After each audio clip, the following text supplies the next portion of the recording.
Today I will be unboxing the Insta360 GPS preview remote. Let's take a quick look at the box. This is what we got in this box: the remote, the strap, the universal strap, and a charging cable, which I believe is a USB-A type and not the USB-C type. Let's go ahead and tear off the wrappings. And we also have the universal strap mounting, showing how that will be done, and the wrist strapping being shown here. And I think that's pretty much all that there is to the boxing. Now we just have to open it. Okay, I think from here, maybe, yeah, right there. And that's a nice packaging. Let's look at the preview remote. This looks, it's got a stain here, probably from the cold. And we got a record button up here.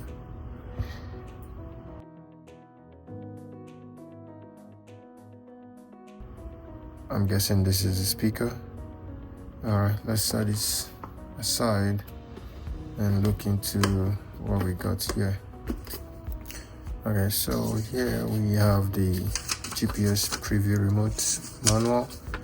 Alright, the shutter button, which is this right here, and the speaker, which is this right here. We have the power button, which is this button right here. We have the charging points, which is the one at the back here. And lastly, we have the touchscreen. Now, there is these stickers for when you want to use underwater. You pretty much attach them at the back of the device, at the back here, and install it into the universal strap in order to protect it from damage when being used underwater. Okay, let's bring up this box.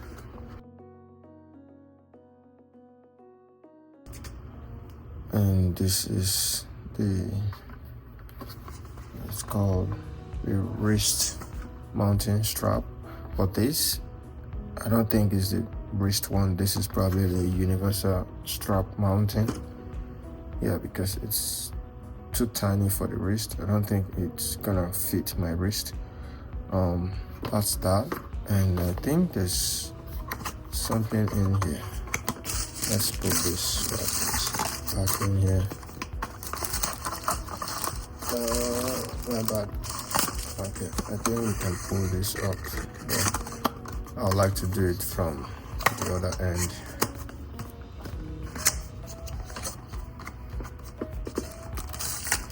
And here we have something else. Let's see what it is. Alright, this is the wrist strap. As you can see, it's got a wider strap and a longer strap. And here, compared to this is probably something you would mount to a bike or to the selfie stick. And this you would mount to your wrist. Very nice. Yeah. Let's go find the charger.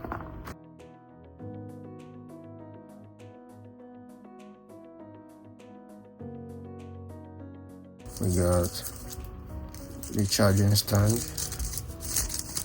and a USB-A cable. If you, like me, that prefers USB-C, you might want to get a USB-A to USB-C adapter.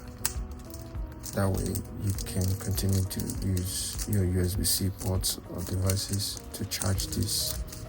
So I'm trying to get something that has a USB-A port.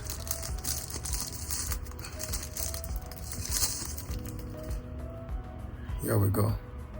We have the charging stand. I think that's what it's called. Let's see. Is that the name? I believe so. Anyway, let's see how this fits the charging stand. We just slide it in, or place it on it, not slide it in. It has this magnetic thing on it. Yeah, it gets attached magnetically. Once it's there, you can, I don't know if you can see that in the video, but there's a magnetic contact being made once the device comes in contact with the charging stand, and then you plug this end to a USB-C. Excuse me.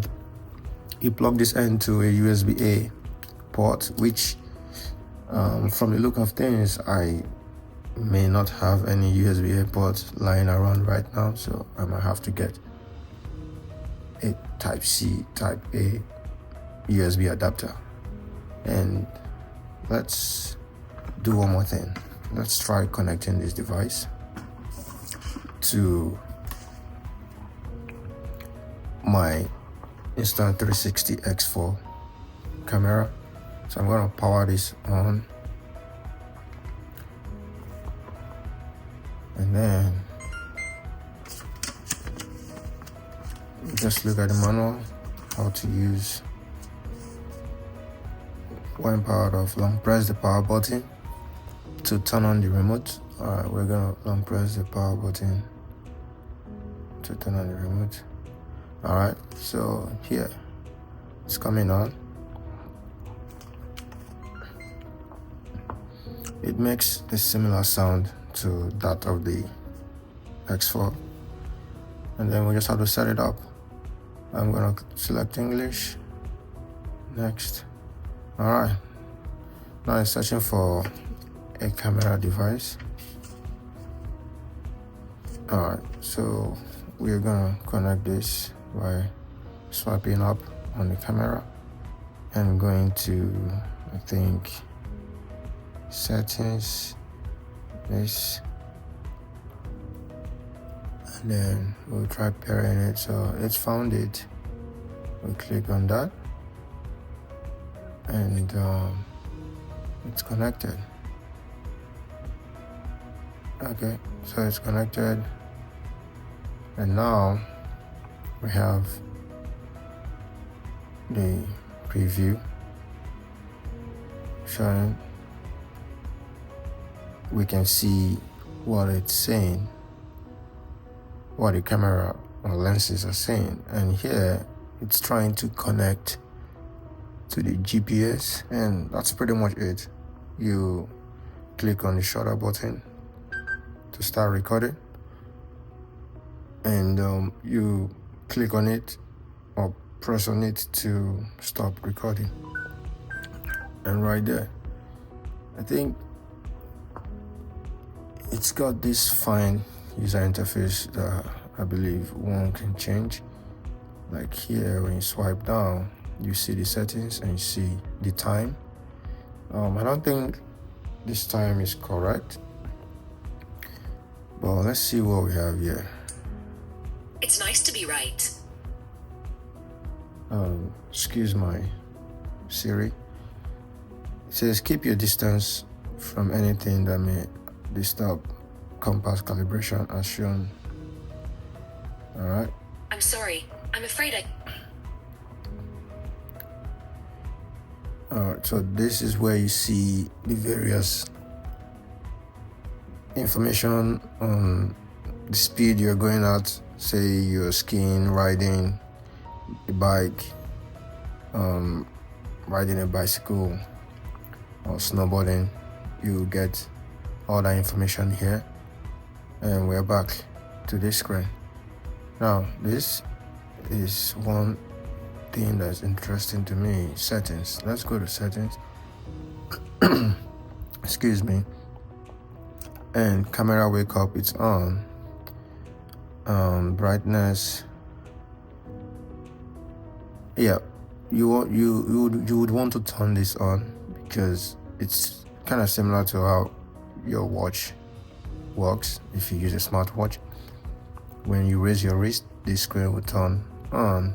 Other than that, this screen would be turned off. And you can also tap to light up the screen.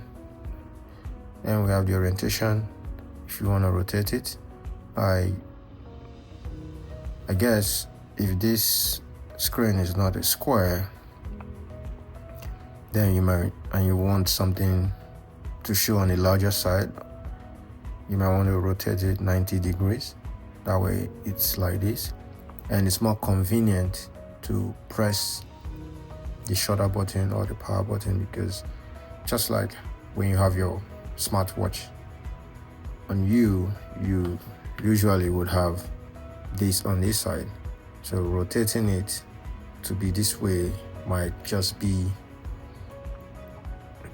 a good thing if you prefer that style. And then we have the sound. Right now it's set to high. I'll leave it as it is. We have the time. Yeah, this time says set time automatically, but it doesn't seem to be set automatically, so I'm just gonna go ahead and change the time zone. Let's see. In Eastern time zone, I'm gonna select this, which is the Eastern time zone, and now the time is correct. It's currently 10:44. The camera turned off, which is fine, and it's also good we got notified that the camera went off. And here we have the dashboard. You can show in kilometer or in miles. I'm going to show this in miles. And I think what that does is it's going to change the other side, which is this guy here, to miles per hour. Returning to the settings, dashboard. Okay, we've been here. We have language, we have it set to English, and then we have remote info. I believe there will be a firmware update for this, so I'm just going to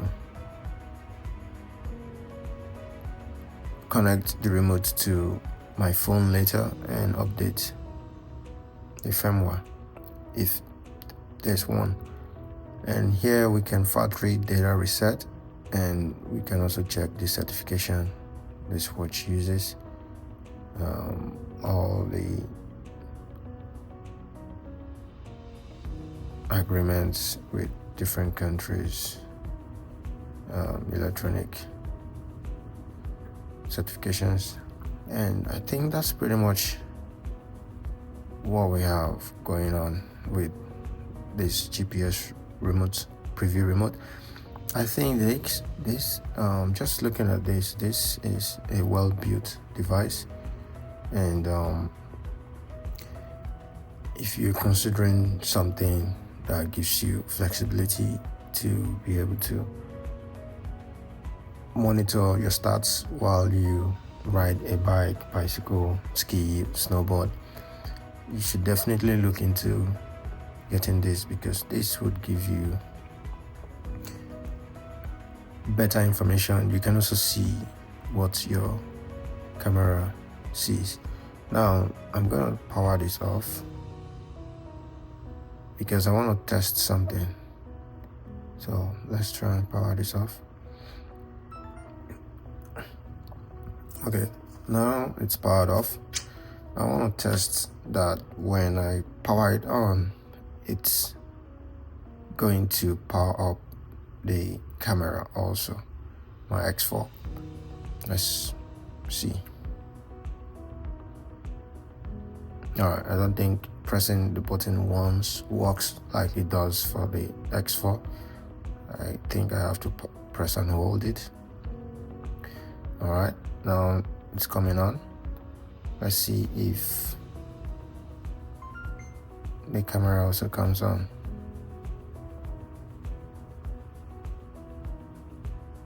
Okay, so it's starting it up, activating the camera's Bluetooth. All right, yeah, that works. That's exactly what I would expect it to do, and it did just that. That is nice to have, especially when you are trying to go hands-free. You don't want to start turning on the X4 camera or other cameras that support this remote manually. You simply turn it on remotely via the remote, and yeah, that's pretty much it. I think overall this is a good companion for your X4, for your S Pro devices. I think those are the two cameras that are currently supported by the preview remote, the X Pro, the S Pro 2, basically the S series and the X4, and maybe future cameras that Insta360 releases in the coming years. The other thing I would like to mention with this preview remote is when you try to turn off this remote, let's say you press and hold this button to turn it off, then you're gonna get this quick menu that shows turn off camera or turn off remote or turn off camera and remote. Yeah, these options are very handy because sometimes you don't want to turn off the camera but you want to turn off the remote, and sometimes you want to turn off both, and maybe you want to turn off just the remote. You have those options available to you and you just have to select one. All you have to do is slide one of these options and the screen goes dim. When you do that, towards the end the screen goes dim, and if you release it, it goes back late.